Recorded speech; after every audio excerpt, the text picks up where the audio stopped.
What's up, everybody? I'm just gonna get right to it. Uh, I've been living in America for about 33 years, and being a part of America, you go through the education system, you get indoctrinated by their education system, and you get westernized. And when you're that young, they hit you with the heavy stuff, the stuff that you're less likely to remember because you're just at a young age, and then you have so much more learning to do as you go forward. So they give you all that heavy shit first, right? And then they they screw with your mind with all the trigonometry, pre-calculus, and all the 25 different levels of English and then Spanish. All these unnecessary things, really, and they're necessary to the American agenda. Okay, but let's be honest. There's two agendas in America. Um, there's America's agenda for the European race, and then there's America's agenda for the African American race. And I believe that if if there would ever be an end to what we call injustice, and it is an injustice because we've actually, when I say we, I mean humans being the Europeans, have created an injustice by their dividing of the races. We don't really know when this shit really started. What we can say for sure that these two races of the same species have existed alongside each other for some time now, and so we can hit some pivotal points in history. But if you're going to get to the bottom of a thing, I think we all know this is pretty much common sense. If you're going to get to the bottom of a thing, you actually have to go to the bottom of the thing. And if the bottom of a tree is its roots, and the roots are the beginning of the tree, then the bottom of the thing would actually be the beginning of the thing. Where did America come from? How did America get here? These are big questions nobody's asking. Okay, we forget that the founders of America were Europeans. Okay, they were from England. They came here with special charters from the kings of England. Well, we have to ask ourselves now: where did the kings of England get their authority? Or where did those people who confirmed and coronated these human beings to be kings, where did they get their authority from? Who gave these people the authority? What gave humans the authority to assume dominion and rulership over other human beings? And so I followed the pipeline from present day right now,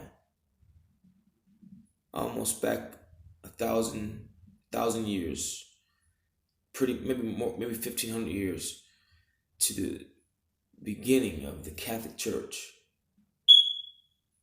The beginning of the Catholic Church was Constantine and Mithraism and the secret cults that began Christianity. And there's something called a papal bull that most people don't really know about. And actually, I think it's very few people knew about it, because I think if enough people knew about what the papal bull was, it would infuriate enough people, and it would begin to cause people to actually question everything they've been told. And just for a quick second, I promote my book. My book is called Identity Crisis, and this is actually the foundation of the identity crisis. The foundation of not knowing what we are as spirit beings, humans in 2020. At its foundation is the mixing and the enslaving and the genocidal acts against mankind that's been perpetuated by the European from the beginning of the age of discovery, to the era of papal government. It goes that deep, and so now we've traced this all the way back to the Catholic Church. We got to say, okay, well, how did America get here? Who got these lands first? How did Christopher Columbus? What role did everybody play in this thing? Everybody hears about Christopher Columbus, and everybody hears about King Ferdinand and Queen Isabella, but nobody talks about Pope Alexander. You see, it was Pope Alexander who granted Queen Ferdinand and Queen Isabella land rights to everything 100 leagues. I want to say it's either west or east or some directional longitude opposite of Africa in that continent. And so it would really be everything that consists of America, what we call today Canada, which would be the North Americas and the South Americas and the Bahamas and all that. I think nowadays most people know that Christopher Columbus didn't really land on America, or he didn't discover America. He landed in the islands, okay, and then when he left his crew there, so they didn't lose control. He went back. This is in 1492. He went back to England, I believe, or to wherever Ferdinand and Queen Isabella was and Pope Alexander was, and he went back in 1493, and the papal bull of 1493 was issued called the Inter Cratera. Okay, guys, this is history. This is in the history books. This human being gave another human being control over other human beings who were not under the Christian faith. So when we ask ourselves, who created slavery? Ultimately, if slavery is the taking away, or if slavery is not having a choice, then the creation of slavery was pretty much based on the taking of choice, the dividing based on some idea of God, or some belief that there is a God that gave one human, one color, one people, some special privilege that he didn't give the rest of them. And that would sound like a fucked up. If we believe that that is the case with human beings, if we call a human being that does something for one person and not the other, and we may say something about that individual, such as, we may complain, right? Something may complain like, well, why didn't he do it for me? We can make an opinion about a human being doing it. Let's have an opinion about a God doing it, a so-called creator doing such a thing. Wouldn't that be a very biased God? Wouldn't that be some sort of that wouldn't even be life. That wouldn't even be like the that wouldn't even make sense though, because we all can choose and create. How can a God just, unless these are special kind of fucking people, unless they're special, unless they have something within them that grants them the ability to please a God, right? To please a God, then who is this Christian God? Who is it? Show me him.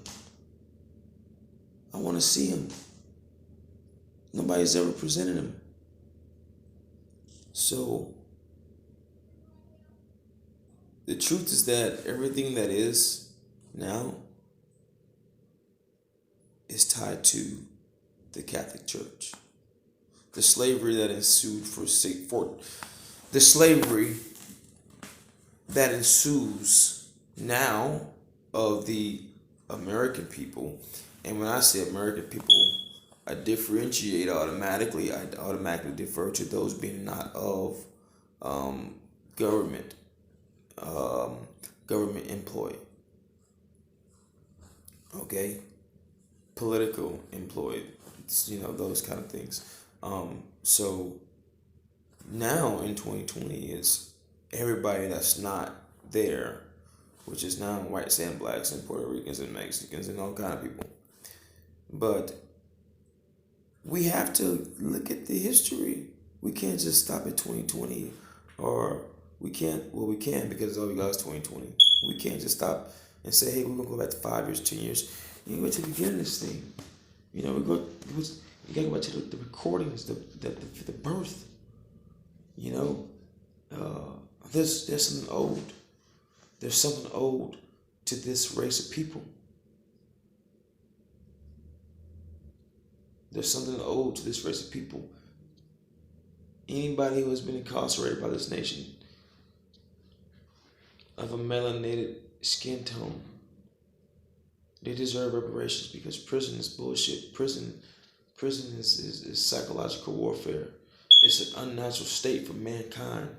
Who gave one man the right to jail another man? I'll tell you who gave him the right. Men. I didn't give him that right. And I'm willing to bet that I can find a lot of people to say that, hey, I didn't give anybody that right to dictate my life.